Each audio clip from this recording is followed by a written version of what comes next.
waxaa shalay jimcihii ka dhacay shirweyne ay beelaha cumar jibriil isugu yimaadeen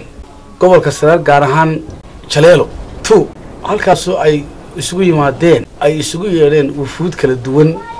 marti sharaf kala duwan ayaa leeyahay oo beesha cumar jibriil ku casuuntay shirweynahaasoo beesha ay kaga tashanaysa aayaheeda aniga waxa aqoonyahan jaamac jiir shirkaasoo ka dhacay Jaleelo 2 ugu walqalay Jaleelo 2 shirkii labaad isagoo ah iyadoo hore aan beesha cumar jibriil ugu dooratay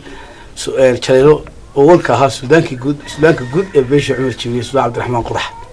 halkan hambaliyo uga diraya wufuudii isugu timi shirka beesha sida Suudaanka guud ee beesha cumar jibriil Suudaan Cabdiraxmaan Qodax wasiir ku-xigeenka wasaaradda kalluumaysiga mudane maxamed xaaji aadan cilmi dhaqameedka uqaasha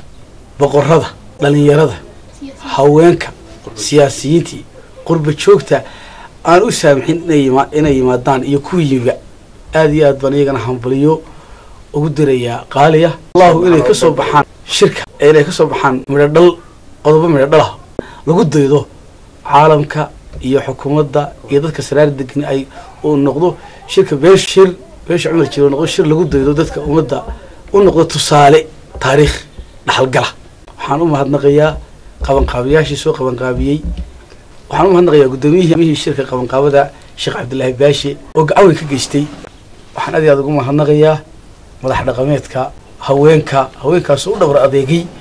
intii hawsha socotay si sharaf leh ugu dhabar adeeg u gutay shirkaas waxa uu furmay marti sharaftiisa waa soo qayb gashay waxaan u mahadnaqayaa waxaan nagala soo qayb galay maayirka caynaba barasaabka waxaan u mahadnaqayaa uqaashi kala duwaneed wufuud ka kala timi wadaamagoy oo naga soo ajiibtay noogu timi marka shirkaas shir aad iyo aad u qaali ah jawi aan ku furmay jawi aan insha Allah ku dhamaan doona